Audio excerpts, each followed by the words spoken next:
welcome, Word Uppers. You're in for an absolute treat because I have my good friends Connor and Becky here. They are from another world. I have actually been saying this to people. I've been going, Connor and Becky from another world, and like people are like, what? Are they from another world? Yeah. Tell us a wee bit about Another World.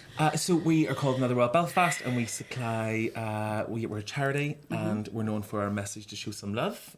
So we spray that. Oh yes, we haven't just joined some cult. Yes, yet. Yes, but Supreme Leader. So we supply toiletries and clothing and underwear, and we do lots of things in and around the sort of third sector to bring a bit of light and colour and fucking energy and step away from solemnity and have a bit of bloody fun while we're helping people. I absolutely fucking love it. Like, you two are just, just being in your atmosphere, there's an energy. Like, whenever I first met you guys, I was like, I feel like I've known them my whole life. Oh, do you know what I mean? That's so nice. Like, just being able to chat away. I think people love that, just having a wee bit of, whenever you meet somebody and you just go, we're on the same frequency. Do you know what I mean? Like, woo. There's a certain type of person that comes, I think, from this city exclusively, or at least from this country, that can just have the crack. Yeah, it's the crack. It's like a person that we know once said years ago that it was you're either the crack or you're a gag. Oh, and it seems like. At first thought you would think that they're the same thing, but they're not. Right, go tell me that. I love this kind of semantics. God, how do you even articulate it though? But it's something that you kind of just inherently know. But it's like, I suppose it's like the difference between being like the instigator, like the person who like brings the crack, but like whenever you bring the crack, you need people around you to be a gag. Yes! To receive the crack and then to fire it back to you. And then whenever you start to think about people that you know and you try to put them in, are you the crack or are you a gag? It's like, oh, they're the crack. But they're a gag. And there's not one better than the other. Oh my God. God. They're both equal in status. It's just that whenever you get crack and gag in the room together, it's just like magic happens. It actually is. That's the party room. Sometimes you get people, that is the party room. You do get people that are zero crack. So they're like no crack at all. Yes. And then you get people that are like minus crack. Yeah. Oh, I've been waiting for fun sponge. Sorry, I've been waiting for my speaking to Sean off camera moment. Yes, what did you say? Minus crack. Minus crack. We add, not really, like you take away, like zero crack people don't add any crack, but minus crack people just take away. Suck it up. People are either a radiator or a drain. And a good friend of mine, Johnny Tiernan, always said these phrases. He said somebody's like a mood hoover or like a fun sponge. A mood hoover, though I've never heard of mood. Just coming in, sucking up. Oh, do you know, actually, we had a guy in uni that we just called the cooler. Because the party could be banging, the place could be like so hot with crack. And the second he came in, he would just say one word and everything was like, I think I'm going to go to bed now and phone the Samaritans. Yeah. Like, we were all sitting there one night having a ball, passing the Duchy to the left and right hand side because we had two on the go. The Duchy? Aye. The Duchy. You were dishing? Oh, no, I only do that on Fridays or his birthday. That's for Valentine's. Go in prepared. Yeah, definitely. Christmas. That's also a mood hoover. Yes. Literally. A rude hoover. But we were all sitting at this party. Right. Yeah, if you're doing it right, and you're going, have to look. That was a good one.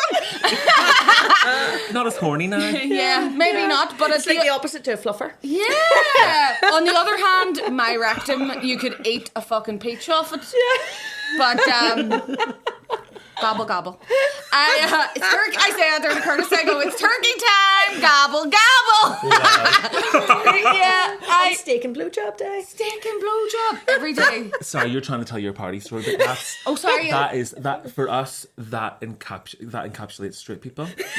We are a couple, but we are queer. We work in the queer space and all the rest of it. But that's how, and I know that this isn't everyone. And I know that it is probably some sort of like straightophobia, but I think that people who are straight in the straight world and don't interact with anyone else, and there's loads of those very grey people, just sit in their houses and they wait all year long for steak and blowjob day. They get their dick sucked once, and only once, and they have to have a wank to finish it off, like a flat back. Yeah, and then you get a bit of steak. Yeah, and that's and then you your go, joy. This was a mistake, marrying you.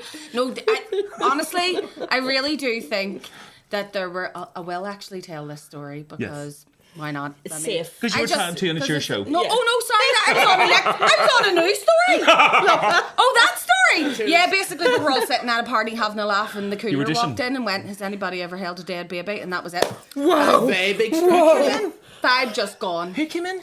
The cooler. That person. The guy. We were all sitting around, and Wow. especially. And they had. Do you know if you've been Wow. partaking in smoking a magical herb? Yes. It's a very mercurial process because you need to be around gigs. Yeah. Because if you're not, the ambulance will be called, Yeah. right? Yeah. And we were all just sitting there, and it was like, giggling away at something, and he just went, "Has anybody ever held a dead baby? Because I Whoa. have." That's God. like the even darker equivalent to like whenever you're trying not to laugh and somebody says, picture your ma on the toilet or something like that. And you're like, whoa, okay. Yeah. No, because that is a gag. Imagine you're a man, the loo, I know. in the buff, full bush out. I'd be having a laugh. I would totally. That's a gag, I've seen but- my man the loo. In fact, I told that story about my ma. Do you know what? I said it was my dad because I didn't want to embarrass her, but it was actually my ma. Hello, Bronag's ma. How's Yeah, it going? Sorry. I went, ew, smell. And she went, does your perfume smell like shite? And I went, no, it smells like wine, mummy. A little bit of a malapropas in there. But yeah, she meant to say, does your shite smell like perfume? She went, why does your perfume smell like shite? And I was like, I would hope not. You fucking bought me in that I got corner. that with Sammy Kim. I know. That was £2. Do you remember Impulse? Beck and David. Fucking Impulse. Yeah. Stop it off. No, I love a bit of dab it off. There are some of those old scents. I once, years ago, joined the Army Cadets as then I a big know. gay boy from living in Carrickfergus. I Called joined the Army Connor. Cadets. A big gay boy Pray tell. called Connor, living in the most Protestant place in the world, which is Carrickfergus. And I joined the Army Cadets because I was trying to chase a boy for because he smelled like, what's that, Jean Paul Gaultier? I love this. Hold on. I joined the Army Cadets because I was chasing a boy. I was. That sounds like a movie that needs to be fucking made. AIDS movie. It wasn't, like everyone else goes to those youth groups and they get touched in all sorts of ways. I was looking touched. Yeah. I went off to camp. It was horrific. Horrific. Like They made me turn off. Do sports. The wake up in the middle of the night. No, the wake up in the middle of the awful. night. They wake up in the middle of the night and they make you do stuff like rub your nose for no reason. Like what? I was like, they wake up in the middle of the night. You'd be standing in your knickers. Everyone would be there. And they would make you like sit and rub your nose until it was like sore. Like it was really. Now looking back, I'm like, do you think that's changed twisted. now? Did this happen? So much of it. Was this a dream? One part of it, I refused to march, and he took me and he put me in this back room, and he told me to clean all of his guns. I know. Whoa. And then I was like, oh, Trying to take something from a carry-on. this is going to work. What does this mean? Because every time this has ever happened in any porn that I've watched, I'm just about to get the ride here. Yeah. No, I actually had to clean the barrels of guns because I wouldn't. Wow. No I wasn't way. behaved enough. Did he walk in with one of those big fluffers and show you how to do it? And then you were like, He did. I And he cried went- the whole way through. It was terrible. But yeah, I was chasing the boy all because of an old semi-chem number. Probably not semi-chem, actually. It's a wee. was a it wee Jean Paul perfume shop. Gaultier? Yeah, it was the wee. Oh, it's so, even now when I smell it, I just. You get the horn. Oh yeah.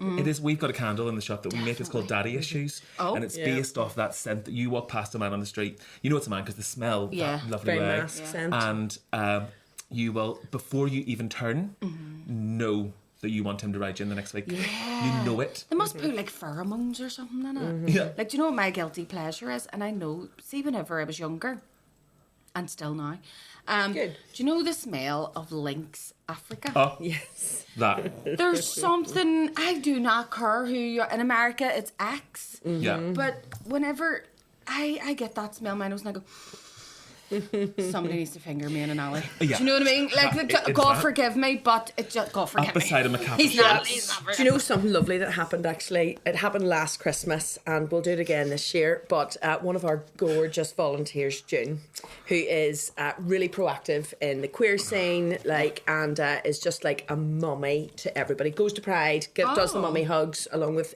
Ian, her husband. They do the just loving for queer kids, particularly Christian kids. Right. And George went out and did for the young trans men that had just transitioned. They were going through, like, she called it a rite of passage for Christmas. She went out and bought them all a Lynx box set. You know the thing that your granny would buy you? It's like, Oh, no, you know, don't! as a cis man, you just sort of expect it and you go, whatever. And, you know, but like, it was just like so thoughtful and That so is sweet. a rite Isn't of that lovely?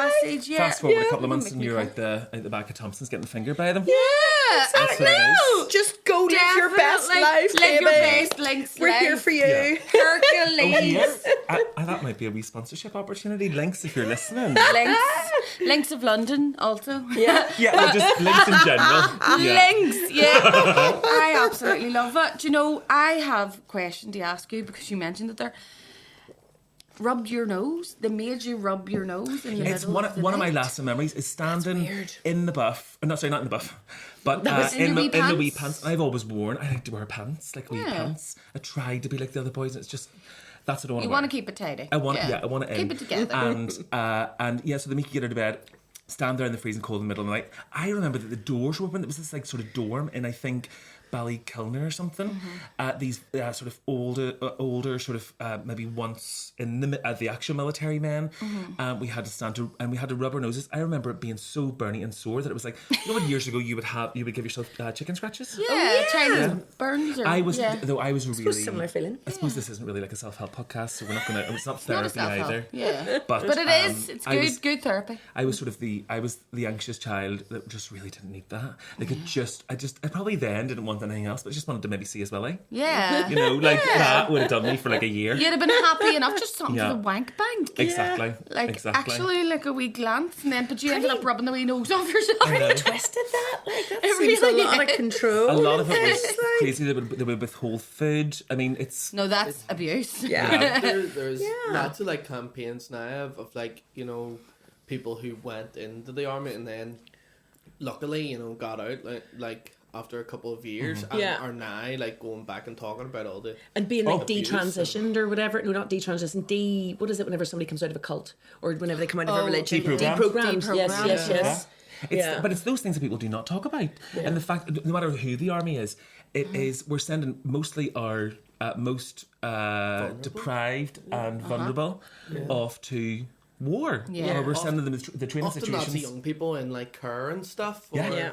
who Go into the have, army like, because there's estranged from discipline, there's parents and stuff. structure, there's Yeah. things that they didn't have in their life. Yeah, that like connection.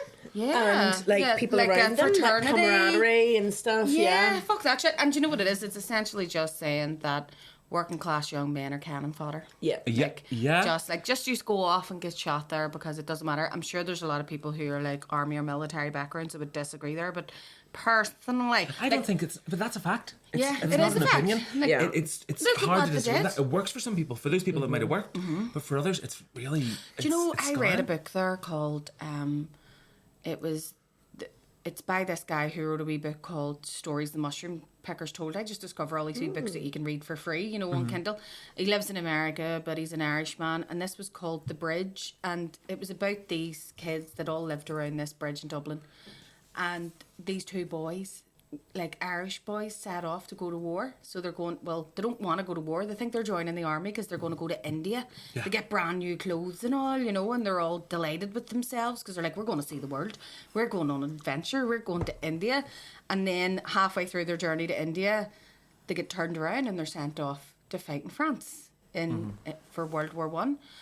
And I'm actually really grateful that I read it because you see these movies and things like that, but this was so graphically depicting like the actual drudgery of war and the violence and the guts. And then at one stage, like there was somebody that was shot and there was one of the Germans went like, why didn't he just stop running? You know, you're making us kill each other.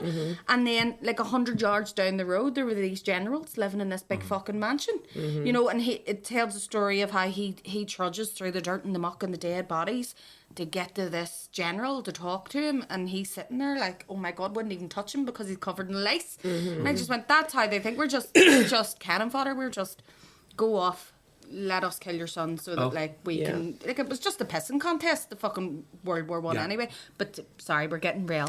No, that's true. I think if you expand that out into society, that's what happens all over. Definitely. And actually, what they've did a very good job of here is then taking each of those sides and making them separate and giving them their own identities. When actually it's not about the sides, it's about the people who are in control. It's about those generals that don't ever have to touch the muck. Some people have to fucking live and die in the muck. Yes. I know this is No, I no love it. longer a comedy podcast. It doesn't matter. It's Wow, all we went good. from like fluffers to war. Like that's I'm trying to suck his bits. Yeah. But you know what? You will never have to touch the mock if you douche first. Well, that's it. Well, you don't know, nice. you can give and it a good go. You guys are like that's what I love about how we are now. Like you are both from the Protestant community originally, aren't you?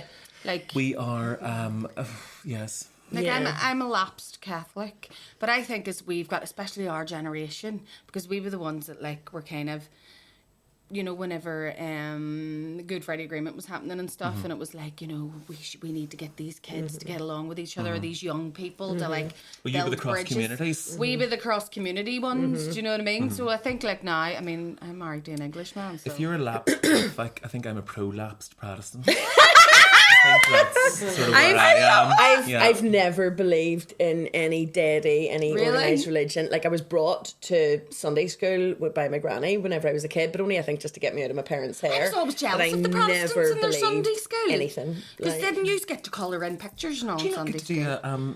What do you have to just do confession and eat bits of biscuits? Well, they do it now. They've started to do it a wee bit. They're trying to take a wee bit of leaf out of the Protestant book, where they'll take some of the kids. I think they weren't allowed to go near the kids for a long time after. That's why they don't have Sunday school. But nowadays they'll do this wee thing where they'll go in while the audience. I need to stop talking about theatrical terms whenever I'm thinking of mass.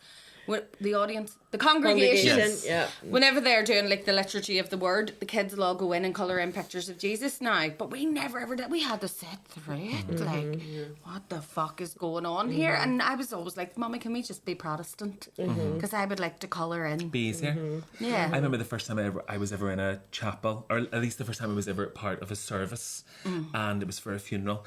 And there were certain bits, not a very appropriate time to ask questions, but I'm really interested in stuff and other people and all the rest of it. So they were all there, and I was asking questions to my friend who was telling me about how it sort of all works, the wee biscuity bits and the kneeling and all the rest of it.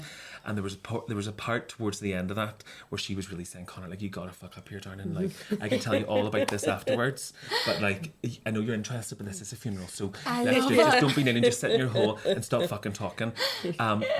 By the end of it, they were doing the incense, but I was sitting it and I was like, and I could see her looking at me, and I was like, and I was like, really, I was really trying not to interrupt her or be that person again. And I turned to her and I says, Alison, really, like, and she was like, what do you want?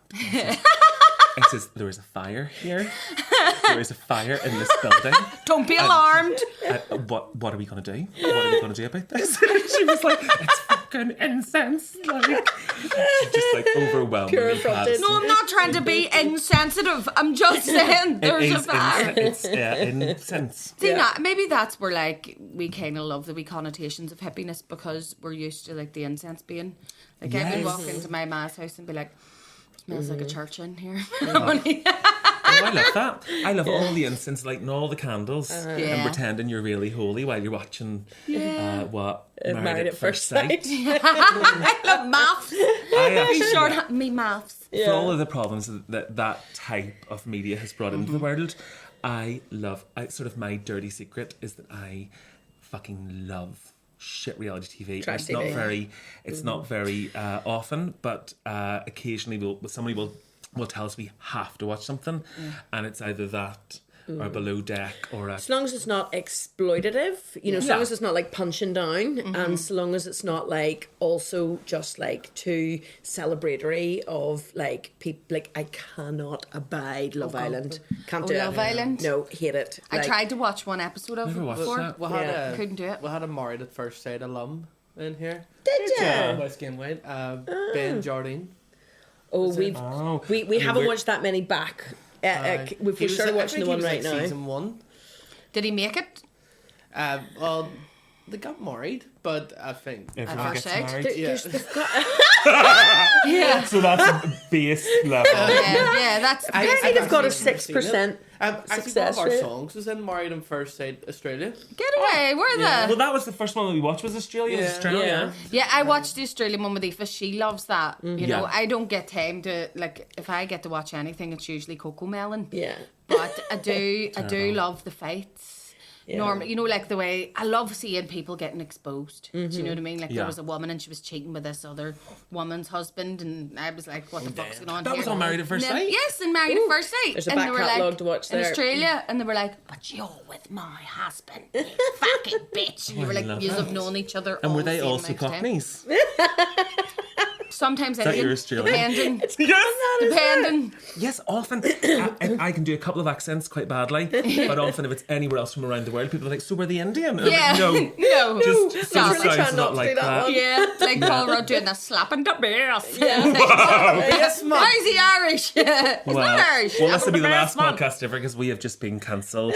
Why? No, we don't get cancelled on this podcast because we're openly admitting that we don't know shit about shit sometimes. Yeah. So it's all grand. We're all best to be here. Do you know that I haven't even given you the word of the week? Oh, go on. Can't wait for our word. Right. Ooh. Try and say the word of the week. Meretricious? Yes!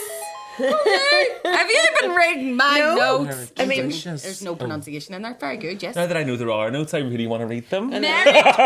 Meretricious. Meretricious. I like this word specifically because, right, the definition of it that was given was Herish. Oh. Right? Herish, superficially appealing, pretentious. Right? Herish. And I was like, as in your man's a here. here, I fucking here. Like, I love Dolly Parton because she's like, right, so we're doing a Stars in Their Eyes, and I'm not giving away who I'm going to be. But it's Dolly Parton. But it's Dolly Parton, right? And she, you know the way she said she modelled her look on like the Town Her? Yes. Because her mum used to say, that woman's a harlot. And she'd be like, I want to look just like her, mama. You know, she's beautiful. And cost a lot of money to look this cheap. But here's where it gets a wee bit dark. Whenever I was looking at the definition, you know, in the actual dictionary, it said that it is apparently attractive but having no real value. Ooh, that is like cutting to the And the bone. very fact that it's archaically used to describe a prostitute. So you would have said like a Meretricious was a prostitute. So I was like, hold on a minute. We have now assigned a word that used to mean a prostitute to, because like merit used to mean like to hire, right?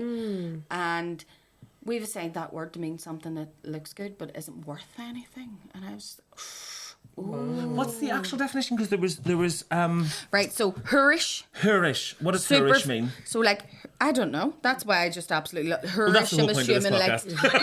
yes, Like yes, no, but whenever I saw the word Herish, to like, and then that's whenever I delved into it, and was like, right, let's get different definitions of meretricious to see what like other dictionaries are saying about it. Do you know what I mean? So like, I went into it and like you'll have the Oxford and then you'll have the Merriam-Webster dictionary, and I was like, right, okay, big rivalry. Those sound. But the very fact that it said Herish, I was like, hold on, I don't know if I'm okay with that. yeah, If you like, don't very know what old-fashioned. Herish means, does it mean that you are Herish? We are Herish. Well, Herish, like a her, obviously selling a service, selling your body for. Is that where that comes from?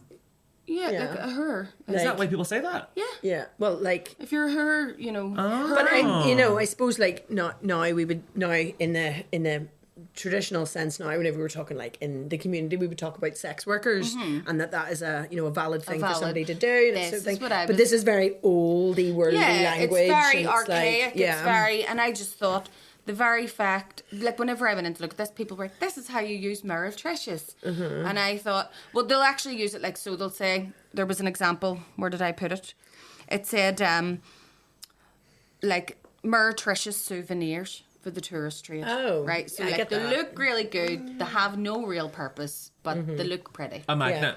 Do you know what I mean? Like a magnet. Yeah. Oh, that's a very Meretricious thing to have in your house, isn't it? Yeah, I like that. Like, I love Get out of my house, you fucking judgy bastards. Yeah, judgy, That's my judgy. magnet from Mallorca. It was brilliant. My friend said her brilliant. cousin came into your Treasured house and memories. went, your house is lovely. I wouldn't be into all this tat like, but it's you know, I mean, love- that's what you're into. No, Meretricious. because we Westies do love a bit of shattered mirror, like, see, you know, effect, bit of DTR. glitter. We're maximalists. That's what I call big they're- time. What is it? Like my family, we call it DTR. What's so that? if anybody gets something that's really like tacky, or Yeah. like like a mirrored thing, or like a sparkly like cupboard, Mm-hmm. something, it's like that's very DTR. What does that mean? Down the road? Down the road. Very that. Yeah. Yeah. I love it. Same for Protestants. I can't believe that you have outed us as Protestants. Yeah, and Right? not that, never that. Just like was brought up within unionist like family I was and brought up in a things like that. staunchly unionist, like, actually Yeah. quite sectarian family. Yeah. And fuck knows where I came from. Yeah. Thank God. I was actually called Connor because my mum never got on with my granny. Oh, really? Never. Because I was going to ask you about that. Yes, Contrary so- from birth. So my mummy never got on with her, or didn't at the time, and I was called Connor because my granny assumed weirdly that my granny's a lovely woman, but she is from the country and hasn't met anyone That isn't. that isn't. Yeah. I love that. So she, out of spite, my granny assumed that I'd be called Billy, weirdly. Oh my God, can you imagine So if I you could were be Billy, called but I Billy? like it sort of like a Billy Elliot. Yeah. And I would say Billi. Yeah, you'd be Yeah. Billy. Yeah, Billy with an I. Billy with an eye. With a wee cross over the On eye. top, yeah. With a cross in the we end. heart. Because of the end. Yeah.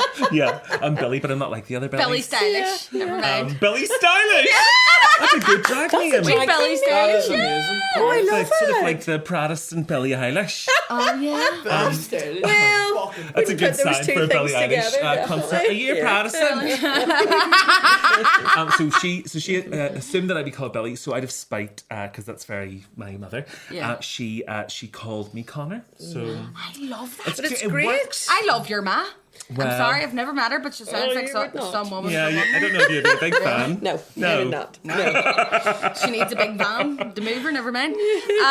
No, it's just to turn around and go, no, what a fucking is. But then again, you might think you were raised in a very unionist family area. Your ma's meant don't really like him much. Call him Connor. We take him. Could have been. Now go on out and play. boy Tell named Sue. everybody your name. Like- Boy named Sue, exactly. But like It's that. Northern Irish Yeah. version. Yeah, boy named is. Connor. That's why you are like Yeah. so cool and like. I've with it. always been sort of different, and I think that maybe is like one of the sort of one of the cornerstones of that is the fact that I think in the time that I grew up, in the way that it was brought up, in fairness, in the schools that I went to and the people that I kind of connected with, I feel like I am cross community. Yeah. Cross community Connor is what a lot of people call me. Becky, Actually, was he cross community Connor whenever you met? When did you meet? We met in 2010, so a Oh. long time ago.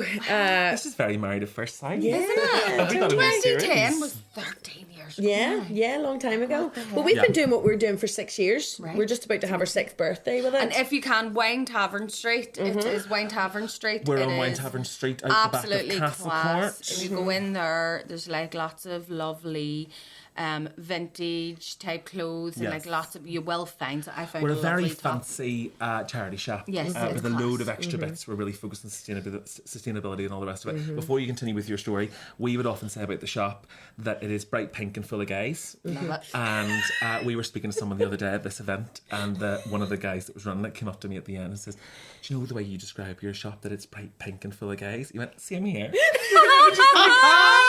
I love that. Yeah. You're just like, Dined come out on, now you for be my weeks. friend. Yeah. You are a gig. Yeah, oh, a Yeah, gag. exactly. Yeah, were they a gig or were they good crack? I think they were actually with English, so I don't think they can weren't actually any. be crack. Banter. They weren't any. Just Banter. Yeah. Yeah. Banter. But tell me about how you guys met then. yes. So my brother, we actually had a really funny realisation the other day. Probably one of the worst and least successful ventures of my brother's life, because he's also terrible human. Sounds like you're getting off to a good start here. Oh yeah, big Yeah, time. yeah. But he was a part owner in a hair salon on Botanic Avenue, like way back in 2010, and Bougie.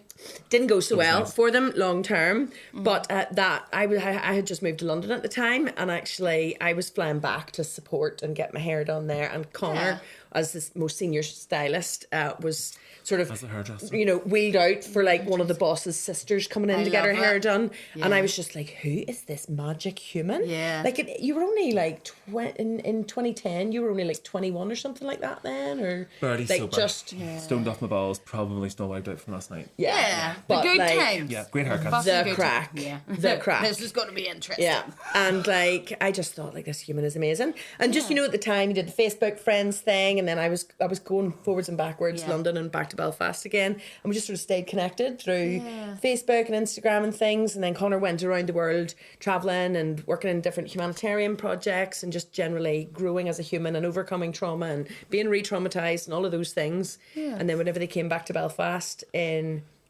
2017. I was just back to Belfast myself, and they wanted to do a project that would help them with their mental health and I came give back. midst of like a full breakdown. Yeah. Really? Like, gonna top myself, like, really didn't want to be here. Wow. Yeah. And you reach out to say, Yeah, Connor wanted some help with hairstylists and makeup artists. And I was like, well, I can do none of those things, but I'm great with a spreadsheet. I'm a project manager and Wow. I've got a bit of extra capacity at the minute. I want to do some person to help. meet.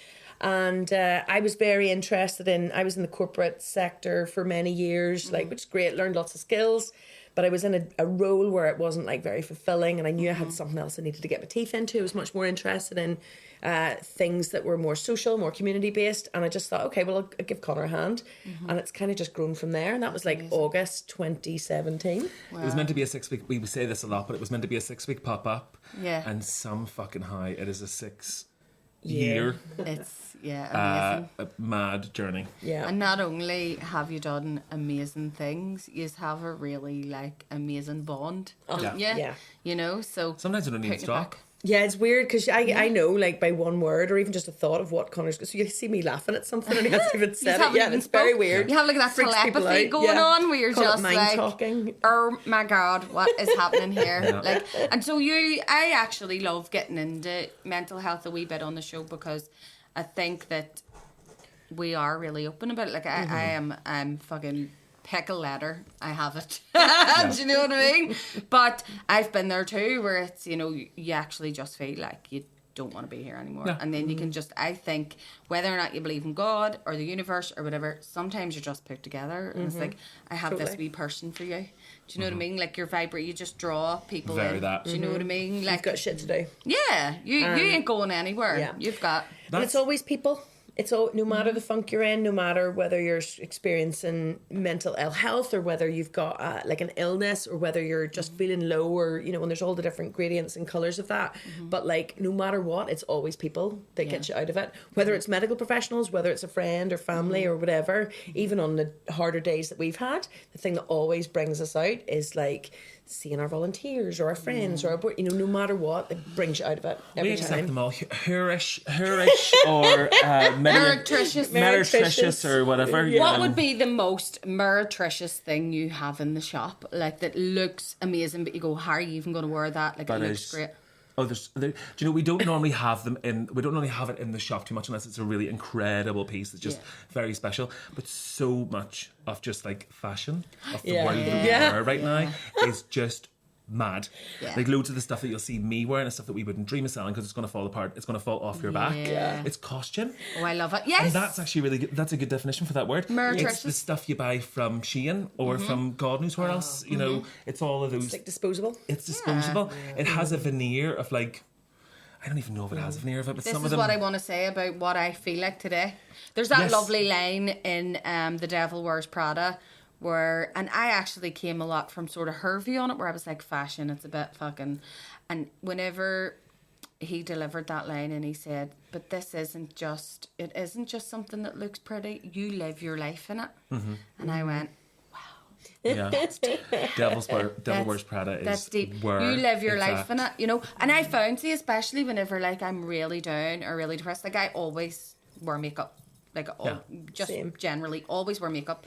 And I've had some like people say to me, but why do you, you know, you don't need to impress anyone, or you don't, and I'm like, this isn't for you. Yeah. This is Yes. for me. Do you know what I mean? Like, I'm going, if I wake up in the morning and I stick my face on, I'm like, I can deal Yeah. with today. Yeah. It's actually You know? like even with our clothing bank or our clothing banks, like it's that it's that insight that it's like how you express yourself. I remember my granny saying many years ago there used to be an ad for VO5 and the ad said, if your hair doesn't feel good, you don't feel good. And my granny was not a person that talked to the TV, you know, as some people do. But I remember her saying, "You've never said a truer word in your life." And I remember being like, "Oh, okay." Granny agrees with something in pop culture. Noted. That is- Loving it. But it's true. It's true. Do you know, actually, I was really, whenever I was pregnant with my third child, I was like feeling, you know, that like you get this sort of depression that comes along. Well, I do anyway.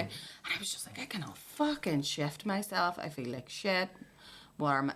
And do you know what I did? I sat in front of the mirror and I gave myself wee victory rolls. Nice. Right? And I like really zhuzhed up my hair and I went to myself, I'm going to something fucking artsy today. And that, you know, yeah. and I went to like this mother artist maker thing where I met like all other sort of mums that are in the arts and stuff. And I was like, do you know what? And I actually put up, it was on my memories not so long ago.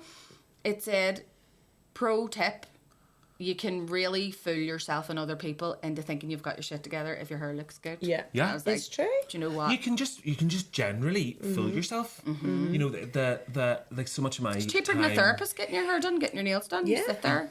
It was so Trauma much my dump. time in salon, just sitting talking to people about. Yeah. Like I never wanted to get. I worked in a salon where I was trained. It was very fancy, and I worked in that salon where you weren't allowed to speak about the weekend. It was like you weren't allowed to do that. You weren't allowed to say, "Oh, what was your weekend like?" Or you weren't allowed to say, "Are you going on any holidays?" It had to be something deeper. You had to get to it. The connection. And I think that really trained me to like step away from small talk. That's amazing. So, like, you were already trained in the how not to ask a taxi driver, has he been busy? Hello, I love doing that. Yeah. I- So what was never your... asked somebody what they do for a living. Really? And Either. this you told me Yes. about. I love this. Never. Because I was very, very lucky to. Lucky, not whatever. I love my age. Like, I went to my 20-year school. What do you call it? Like the school reunion. Yeah, A couple of years ago, and I went to Methody, and I always say sorry for that, but I'm very grateful for education. But actually, what we were talking about earlier, Methody was one of the things that even protected saying it me. makes you sound a bit... I Yeah, went to I know. Methody. I know. Yeah. Methody. But the good thing You did Methody, what I about did it meth. was- So- I was thinking that. Yeah. No leaving anybody hanging, but it is a non-denominational school, and it really was. Do you know what I mean? So I kind of felt very protected from all of that stuff. But so had my 20-year reunion a couple of years ago, and whenever the invites first started coming out, they were talking about like tickets being like 80 quid a go. And then I was like, well, at the time we still don't earn a full wage for what we do now. We will in the future. Minimum wage Between us, wow. yeah. But that's going to What? change soon. It's our choice.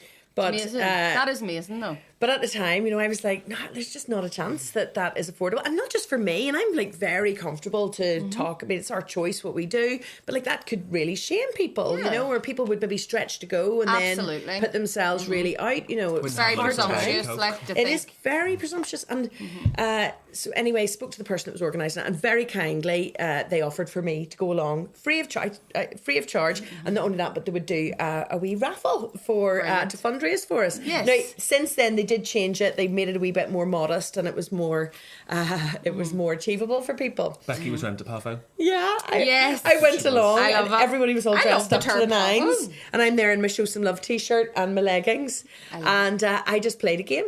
And that game, in fairness, everybody knew what I was doing for a living because it was part of the raffle that we were doing. But I just played a game where I was not going to ask a single person what they were doing with themselves now. I would ask what you're doing with yourself, not what you do for a living. Yeah. And I could That's see telling. the smoke Yeah. coming out of people's ears. They're like, dying I to say, fucking I'm a trained for GP.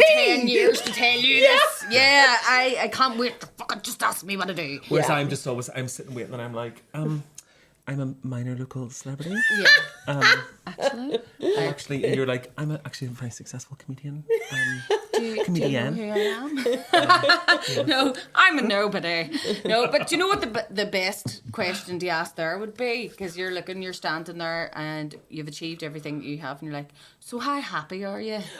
That. On a scale Yeah. of 1 Yes. to 10. Yeah, Do you that. know what I mean? Like, Yeah. how much do you wake up every morning and think to yourself, yeah, I'm happy where I am? Yes. Do you know Yeah. what I mean? Like, I do very much as part of, like, my recovery.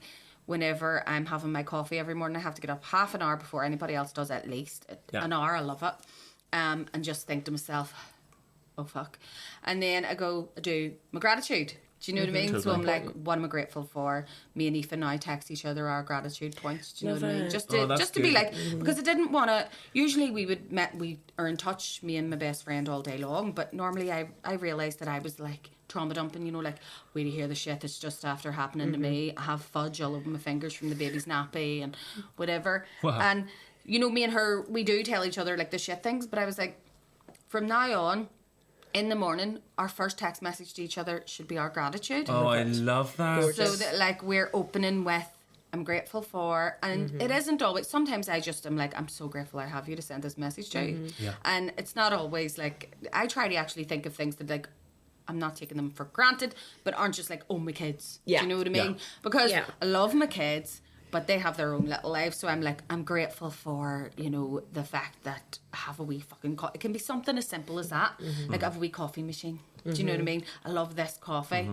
I'm grateful for the opportunities that it was given. Do you know that I'm able to like pursue things today, or I'm grateful for, and it makes you go to yourself. Where was one morning I went, fuck, I've loads to be grateful for. Yeah. I'm grateful for the fact that I have so much gratitude. Do you know what I mean? I think it's it going really through boosts your mental health. It does. Going through it, I think, because you can.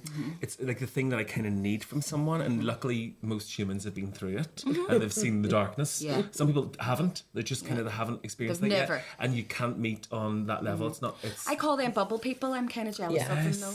You know those people that you meet and they're just so, and I would never assume that anybody's just so like has no problems, because lots of people have went to me, I can't believe you would ever be depressed. And I'm like, I have been, can't get out of bed. That's why I'm funny. That's why you're funny. Yeah, because you need to break tension and you need to Yeah. bring happiness to people. Like Robin Williams said, it's usually comedians are really like depressives because, sure, my doctor said that to me before I went in and was like, I need something. I just feel like I can't go on anymore. Like, I genuinely need to go back on my medication. I can't do this. And he went, but I've seen depressed people. Now, he's an old school doctor. Here he was. I've seen depressed people, Bronagh. Like, they don't come in here and chat away like you do. And I went, because they're fucking lying to get the DLA. They're sitting there slobbering all over themselves going, I'm not well. But you're going, no, I'm depressed as fuck. And he was like, but like, you're joking and laughing. And it was literally a week after Robin Williams had died. And I was like, Robin Williams killed himself last week. Yeah. It's Funniest fucker on the planet. Do you know what I mean? I was just like, fucking give me the fluoxetine back or I'll rack the place. Do you know what I mean? Like, I know we got dead dark there. But a lot of people do appreciate their bubble. I somewhat understand that, but at the same time, it really does come with a massive helping of privilege. Yeah. And That's privilege, exactly you know, it may be that you have a load of money, but it may not be. It may just be you've got a lot of opportunities because of your sexuality, because of the colour of your skin, because of your gender, whatever else. And sometimes people, when they're in that space, it sort of upsets me. Yeah. You can at least take the time to listen. Yeah. You know, at least open your eyes a little bit to the world and know that actually it helps you with gratitude to That's see true. that other people are actually going through it in a way that's maybe much darker than you've ever experienced. Totally. You know, and you. Yeah. Oh, no, sorry. I was just going to say, this whole country, though, this whole area, like, as a nationality, we all have it. Do you know what I mean? It's like intergenerational trauma, all of what we've experienced, how we've all grown up. So it's pretty rare here that you find somebody that has been so protected from all of it. And in fairness, like, to a large extent, like, that could only, like, my parents had a catastrophic divorce whenever I was my sort of teens, and my dad was horrific, and it was horrible. But if they had stayed together and that didn't happen, then I would have been one of those people. You know, I would have had that sort of smooth path through life. You know, and it's only later on that you realise that, oh, actually, even it took me into my really mid to late 30s and meeting Conor and understanding, like, I was really protected from all of the history here. The school I went to didn't tell me about it. Like, the people around me, it was the taboo. Oh, we don't talk about this. You know, it's like, we don't want to ruffle feathers. And it's like, actually, I needed my feathers to be more we're ruffled. too preened right now. Yeah. Let's ruffle a few Now feathers. my feathers are ripped off me. Do you know what I mean? Because I'm like, why did I not know this? Yeah, everybody Do you know? has their own sort of way. It's kind of like, we'll call bubble people from now on, but even like where I know bubble people that are sort of, they're pavos like me, but they're I love happy that you say Pavo. That being that way. Do you know what I mean? Like, they don't see. Do you know, they're just happy in their wee bubble. Like, and that's totally fine. But you're That's gratitude as That's well, different. though, sometimes. But you're like, you're okay, just, you know, being on the social and not ever, you know. But there is a difference there because people maybe have never seen outside of that. I remember once years ago sitting with a family member and we were I was in and around Black Lives Matter and we were sitting in the garden and it all felt actually very attacking. It was like, well, you ones are woke and what about this and what about all these black people? Would they ever stop it? Yeah. And we were very much in the space of, well, actually, you know, these are the facts. This is what's happening. This is what people have the experience. We don't know, but we're trying to learn more, and this is how you can learn more. Yeah. This is not a time to attack us for being lefties. Yeah. It's just the time to just to sit up and listen and maybe watch the news and just get involved a wee bit. Use your privilege. Yeah. Because a lot of people live in a bubble, and I remember saying that at the time. Definitely. And I remember a person, actually my sister-in-law at the time, saying, "Oh well, I quite like my bubble." And I mean, eyes rolled so far back in the head. Yeah, you they were can like see the looking back at my of your brainstem. skull. that's Oh okay, my because you're not God. fucking marginalised. You haven't been stabbed for We you. like our You've never bubble. been attacked. Yeah. It's like the You know. oyster. If you don't get a wee bit of sand inside the oyster to irritate the shit out of it, you'll never Yeah. get a pearl. It's like we're Exactly. trying to explain privilege to us, and you have just like given us the definition of it back in reality. We like it. It's fine. We're just the temperature in this bubble is delightful. Now get the fuck out. And you know what? But you can put another thing beside that, and it says like, okay, you're in the comfort zone. Great, you rest there because nothing ever grows. Yeah. Do you know what I mean? Nothing So, changes if nothing yeah. changes. In fact, I love the one my dad would say to me, if you always do what you've always done, you'll always get what you've always got. Yes. And I fucking love that because it works positively and negatively. Yeah. Like if I'm doing well and I'm still doing what I've always done, I'll continue to do well. Yeah. If I'm doing shitty and I keep doing shitty things. Yes. Yeah. Used to say it to me about my drinking, if you always do what you've always done, you'll always get what you've always got. like- And I love that. Also, you were saying there about the bubble. I heard a really good piece of advice that I've started trying to take on. I listened to Jordan Harbinger, and he was saying about how, we can be in like an echo chamber, and with the algorithms that we're typing things in to, he was saying that sometimes he will either go into private mode to get his news. I usually only go there for porn. And because it doesn't know what kind of news you want. So if you are really, really like sort of lefty, or if you're really righty, please just go in and like type in and read some of the newspapers that you wouldn't normally read. Do you know what I mean? Like, go, oh, that's left. Read, at least if you want to have an opinion on something, read both of the perspectives on it first before going, right, well, I still stand there. Do you know what I mean? But at least be like well versed in their argument, the other side's argument. It's So part you of can it's part of understanding the subject. Yes. It's knowing actually what's coming next out of someone's mouth. Right now, in this country or in the world, queer people are being relentlessly attacked, and it's knowing what the other side is saying. It's knowing, although it doesn't make sense to you, and you know trans people, and you know queer people, and you are queer, and we know that we're not part of some paedophile ring or something. It is very important to know what the other side is saying and what they believe. Often it's complete nonsense. But then there's a point, now not in and around that subject, but there's often a point within it where you go, I understand why you think that. I understand why you why you've misunderstood this, or I understand why you don't know what you're talking about, because you don't know what you don't know, and then you can go in with that and say, well, actually, this might be what you're thinking, but these are the facts. Or maybe, I don't know, you agree with them, I just think that the problem is that there are many behaviours that exist, again, particularly in this country, particularly around sort of people that are right wing, where they don't actually give a shit about the facts. People are really sad, to live the life that they do. Particularly, it's something that I have found around like unionist politicians take the lead on generally just ignoring the facts, or ignoring the fact that people are dying, or ignoring all of this thing to push their particular agenda. And that is what we're being led with. And then we'll have, I think actually something happened in the last day or two where we had, for pushing the trans ideology, whatever the dickheads say to us. But they're like, oh, well, if you do that, then somebody should be checking your hard drive. And it's just like, what? Who said that? Oh, like literally on our Instagram or something like that. Like literally in the last 24 my hours. I just replied, does the sex shop still do that? Sure, we'll pop in, love. But it's just, I've tried to talk reason to people, because we can see it. It's like literally cultural wars are being brought about, cultural tensions are being stoked to distract from the fact that it's capitalism. Do you know what I mean? Like, Totally. everything comes down to. Which are the new Catholics, which are the new foreigners, which are the new... We always need a scapegoat, don't we? We need a scapegoat. But you know what? People that are informed, people that have got the ability to look and say, you know what, one of my best weapons is the fact that I hate being wrong. Like, I hate being wrong. Like, oh my God, I hate stay it. up all night to find a way not to be. Research a subject, to actually like delve deep. Yeah. Oh, wait, I thought it was wrong. Yeah.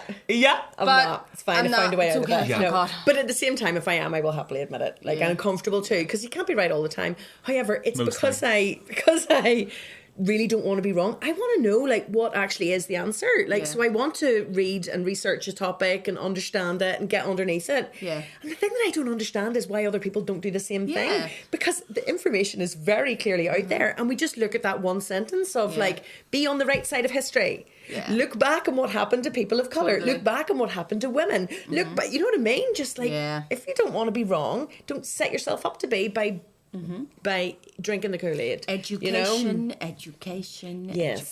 It's like, there's no excuse to be wrong these days. Yeah. I mean, we're allowed to be. There. But the information is all there. And it's okay to be wrong as long as you go back and go, I was wrong about that. Yeah. Do you know what I mean? Oh, totally. Like it's the thing that people cannot do. Yeah. It's not possible it's for totally them. fine. I actually think it's so sexy. See if a person walks up and says like, listen, I was wrong. I'll be like, fucking right. I just think there's something so like together about that. Like somebody to turn around and say that, you're like, that's fucking really sexy right now. If you were wrong, since you've been wrong.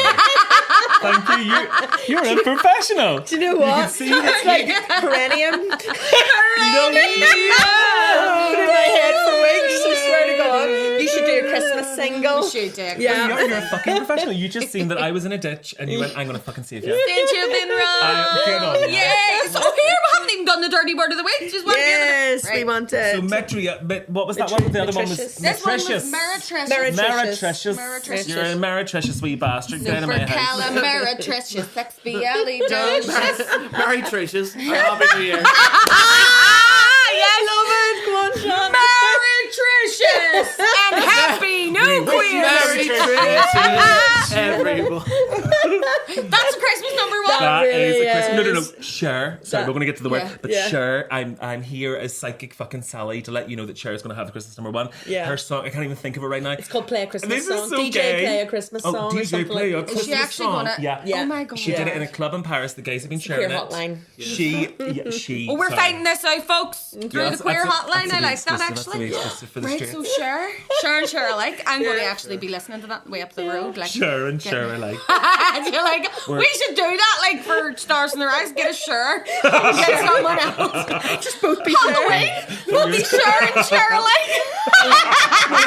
Like Father's Ever to do the free ages of Elvis. Like the free ages of Cher. That was actually a challenge on Drag Race. One time, it was. Was it? Done, like the different ages of Cher. The Night of a Thousand Chairs, was it? Yes. Oh. Yeah. I was actually love it. I fucking. Do you know I've only discovered Queer Eye? Right. I know. Stop I it. know. The old one, the new one? Yeah. I'm starting to watch the old one because the new one was on Netflix. And Curtis said to me, he was like, what do you mean you've never seen Queer Eye? I was like, I love Queer Eye. And we were like sitting watching it together, and that was cool. I was like, I fucking love this show. Yeah, it's right? amazing. You know the person who is like, they're like really genderqueer. Yes. Like Jonathan Van Ness. Oh my God. Connor's been known. He gets known as JVN. Connor gets called CFK. He gets called the Jonathan Van Ness of Belfast. Favourite. They are my favourite. And whenever I see them, I'm just like, and Kurt actually was like, you love them, don't you? And I was like, it's their wee weekly affirmations of telling everyone that they're a hot slut, that they're successful. And that even they're whenever here. they put on weight, they're like, it's okay. I like cakes. Do you know what I mean? And they like wear all these lovely wee things, and they don't like let the fact that they've put on a wee bit maybe take away from the fact that they're going to wear this gorgeous thing. I watched. You know? I weighed myself the other day. And we've been trying not to wear ourselves, and I put on a wee bit of weight. I've sort of consistently been putting it on, but then steadying, then putting on another wee bit, and then steadying. And I sort of really thought about it, and my weight has deeply affected me for years. Since I was a kid, was really bullied just for being a wee bit more chubby, and then I was very skinny, and then I was much bigger. But I think the Jonathan Van Nesses of the world have helped me to then walk back into our bedroom and say, oh, do you know, I've put on a few kilos, but it's grand. Yeah, totally. I feel I'm still a sexy bastard. Yeah, she's you know, gorgeous. like you go, I genuinely think now that I'm older as well, I've gotten to the stage where I go, I'm cool with it. Yeah, same. Like it swings and roundabouts. I'll go up, and then I go, well, I've really enjoyed myself the past few weeks, so naturally I've put on a few lbs. But you know, the good thing the Chinese is 200 pound. Yeah, totally. I know you're going, well, your Chinese came in 3 separate boxes the other night. No. It's for can I have just your wee family meal, please? It's just for me and the family. Has extra large family value. Have you completed the survey? I live in the bed set above above the shop. With the family. Domino's, I'm cancelling Domino's because they send you a wee survey now after you order Domino's and they're saying how was it warm enough and was it delivered on time and all the rest of it, and then they ask the judgiest question ever, and how many people were eating this Fuck thing. off, And I'm like, it's none of your business. I got the Aunt Bessie's microwavable fucking yes jam roly-poly the other day and it was like served too, and I went, does it fuck? Stick your jam roly-poly up your holy. I fucking love it. I love you guys. You've been trying to show us this word for ages. Oh yeah. Sorry, we're chatters. Ooh. No, Dendro- do not ever apologise. Dendrophilia. Dendrophilia. Not do. Dendrophilia. So it can it's also a love be known of or an as obsession with? yes. So philia can be like, a love of, or sometimes an unnatural love of. Right. But As in dendro, pedos. it can be arb. If you, Oh, with trees? Oh, like not just a tree hugger, but a tree rider. tree rider. Yeah. So some people will say that they're dendrophiles because like they absolutely love trees. Like sometimes I'll be like, I'm a librophile, I love books. But other people put their dicks inside trees. But yes, right. So, and this was quite recent. This is where I was like, oh yeah, I need to do something around that because I saw this story about a man in Salisbury who in 2020, this was this year, he was arrested in, actually, do you know what? I think I actually wrote more details so that I could give you the 411 on it, give you the download, right? So this year, 2023, in case you didn't know, Thank you. a man was arrested in Salisbury after dozens of people witnessed him removing his clothing and rubbing his genitalia against the stump of a conifer, right? Sorry, stump. But do you know what I set myself off? I've written in brackets there, splinters, question mark. Climbing up on Salisbury Hill. I was there riding a tree. So on this, no wait. So the stump off, so a dead tree, so it's soft. It's like soft, rotten material. Yeah. Is it a stick your dick in? I was Yeah, thinking that it maybe. was like maybe, you know the way you get like a knot? And there could be like a wee Yes, wee hole in hole it in it. sometimes. Yeah. Maybe it is. Some trees are gagging Maybe for it. it is. What's the? Do you remember the word that you taught us earlier? Meretricious? No. Well, yes, but it's not Sapphic. phallic. No, not sapphic. The other one. Yonic. Yonic. Yeah. The holes in the trees are yonic. Yonic. You do Yeah. look a bit There you like go. families. Like Yeah. a hippo Jean. Totally.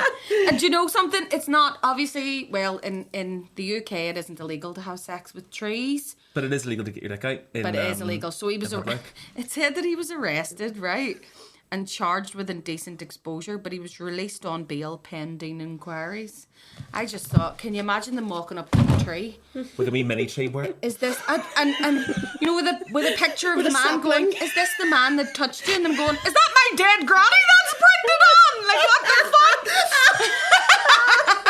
Like, what is this Jeffrey Dahmer who take two? Wow. But yeah, I just thought, like, what do? They go out there and they examine the tree and see that's not sap. Do you know what I mean? Do you think? I remember watching this thing once, and it might be something similar. It might just be like a sort of an obsession with inanimate objects. But it was on Channel 4 years ago. I feel like everyone watched it because it's when everyone watched stuff together, and it was this woman. It was all these people that had relationships with cars and stuff. But this woman, please tell me that everyone's seen this. But this woman went up on the Eiffel Tower because she'd fallen. She in love with married the Eiffel it. Tower. Yeah. We had this she- word, didn't we? There and was she a got woman her- who married the Eiffel Tower. So there's this scene. Maybe it was on Graham Norton or something. Was it a whatever Jeremy was. Kyle type? I don't know. There was a scene though where she wakes her skirt up and she's not wearing any knickers. Now you What? can't see, I swear. And so she wakes up her skirt and she puts her, like fucking school children out for a wee Get tour away. on the Wow. platform, like on the She's Eiffel Tower. hurling and turn. And she's hurling and turn. And she sits on the thing, and I imagine that a little bit of the beam sort of touches her. Beam. Yeah, so she was just the image is just of her. Sort of, yeah, I think she. I think Mon she chéri! Talking about phallic. la la! That's like the most phallic object. I know in it the is world. the most phallic thing that you could imagine. She has a big dick Oh like my her. god, Le Eiffel. She's a size queen. How was it? Eiffel.